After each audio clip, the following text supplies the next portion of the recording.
At hindi lang daw mga gamit ang ninanakaw, kundi pati alagang hayop. Pinapatubos na rin sa amo. Saksi si Evan Sumangil. Exclusive! December 2, nawala ang pusang si Pickle na may halong Persian at Siamese ang lahi. Sa araw ding yung isang pusang kamukha nito ang nakuna ng CCTV camera na nasa loob ng isang napadang sasakyan sa lugar kung saan ito nawala.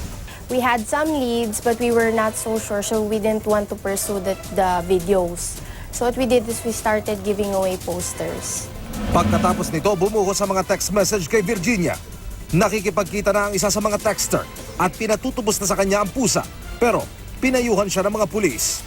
Marami pala daw na nango-hold up daw. Pwedeng sundan kami from the mall.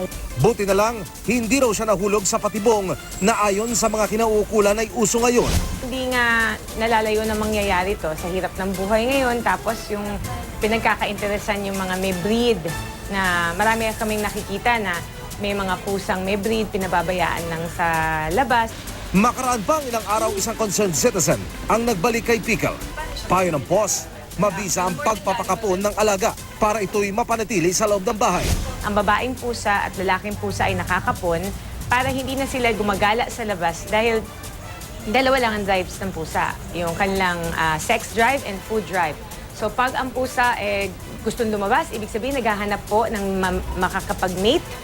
Dito sa Post Center sa Quezon City, 7 pusa kada araw ang kinakapon na nasa 1,000 piso ang presyo.